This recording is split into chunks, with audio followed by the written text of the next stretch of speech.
ଆମେ ଶୁଣିଥିଲୁ ଆମ ପିଲାଦିନୁ ଯେ ଯାତ୍ରା ଦୁନିଆରେ କିମ୍ବା କଳା ଜଗତକୁ ସିନେମା ଦୁନିଆରେ କେହି କେବେ ନାରୀମାନେ ସେତେବେଳେ ଅଭିନୟ କରୁନଥିଲେ। ପୁରୁଷମାନେ ସେତେବେଳେ ମୁହଁରେ ରଙ୍ଗ ବୋଳି ଦେଇ ସେତେବେଳେ ସେମାନେ ନାରୀର ଅଭିନୟ କରୁଥିଲେ। ଯାଇ ଧୀରେ ଧୀରେ ସେଇ ନାରୀର ଅଭିନୟ ନାରୀମାନେ କଲେ ସିନେମା ଜଗତରେ, ନାଟକ ଜଗତରେ, ଡ୍ରାମା ଜଗତରେ। ସେଇ ନାରୀର ପ୍ରଚଳନକୁ ନେଇ ଧୀରେ ଧୀରେ ନାରୀଙ୍କ ପ୍ରଗତିକୁ ନେଇ ନାରୀର ଶିକ୍ଷାକୁ ନେଇ ସରକାର ବି ସେଥିରେ ତତ୍ପର ହୋଇଗଲେ। ସରକାର ସେଥିରେ ସେମାନଙ୍କୁ ନାରୀଙ୍କ ବଢ଼ିବା ପାଇଁ ସ୍ଲୋଗାନ ସବୁ ଦେଲେ, ପାଠୋଇ ନାରୀ ଦେଶର ସିରି। ଯେଉଁ ଝିଅ ପାଠ ପଢ଼ିଥିବ ତାଙ୍କ ଘରେ ସିଏ ପ୍ରତ୍ୟେକ ପିଲାମାନଙ୍କୁ ସିଏ ପାଠ ପଢ଼େଇବ ଏବଂ ଆମ ଭବିଷ୍ୟତ ବଂଶଧର ସହିତ ଆମ ଦେଶର ଉନ୍ନତି ହେବ। କିନ୍ତୁ ବିଡ଼ମ୍ବନାର ବିଷୟ ଏହି, ଆଜି ମୁଁ କହିବାକୁ ଯାଉଛି, ଲଜ୍ଜା ଲାଗୁଛି ମୋତେ ରହି, ହାସ୍ୟ ଲାଗେ ଶୁଣି ସେହି ବାଣୀ। 157 ଜଣ ପୁରୁଷ କିପରି ପାଇଗଲେ ସୁଭଦ୍ରା ଯୋଜନା ଜାଣିପାରିଲେନି ଆମ ଉପମୁଖ୍ୟମନ୍ତ୍ରୀ ଭଉଣୀ।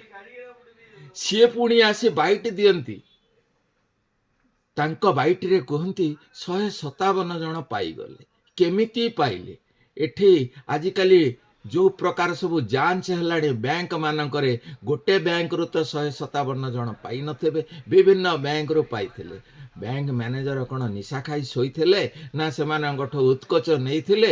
ସେମାନଙ୍କର କୌଣସି କେମିତି ଆଧାର କାର୍ଡ଼ ସହିତ ଯେତେବେଳେ ଲିଙ୍କ କଲେ, ଯେତେବେଳେ KYC ଫର୍ମ ଫିଲ୍ଅପ୍ ହେଲା, ପ୍ରତ୍ୟେକ ଜିନିଷ ହେଲା, ଭୋଟର ପରିଚୟ ପତ୍ର ଦିଆହେଲା, ତା ସହିତ ପରିଚୟ ପତ୍ର ସହିତ ନିଜ ଫଟୋ ଲାଗିଲା, ସେତେବେଳେ କେମିତି ମହିଳାମାନଙ୍କର ସେମାନେ ଲଗେଇଲେ ଆଉ 157 ଜଣ କେମିତି ପାଇଲେ? ଆକୁ କ'ଣ ସାଇବର କ୍ରାଇମ୍ ବି କହିବା ନାହିଁ? ଏଇମିତି ଯଦି ହେବ, ପୁରୁଷମାନେ ତ ଏଇମିତି ମହିଳାମାନଙ୍କର ଫଟୋ ଲଗେଇ, ଆମେ ଦେଖୁଥିଲୁ ଫେସବୁକରେ ଟୁକା ଗୁଡ଼ାକ ବି ଟୁକିମାନଙ୍କର ଫଟୋ ଲଗେଇ ଫସଉଛନ୍ତି ପୁଣି ଟୁକାମାନଙ୍କୁ ବିଭିନ୍ନ ପ୍ରକାର ଅଶ୍ଳୀଳ ଇଙ୍ଗିତ ଦେଇ, ବିଭିନ୍ନ ପ୍ରକାର ଅଶ୍ଳୀଳ କଥା କହି। ଆଉ ସରକାର ଏଥିରେ ଆଉ ବ୍ୟାଙ୍କ ମ୍ୟାନେଜର ଏଥିରେ ଯଦି ଫସି ଯାଇଛନ୍ତି, ତାହେଲେ ଏ ହାସ୍ୟାସ୍ପଦ କଥା ନା ନୁହେଁରେ ଭାଇ?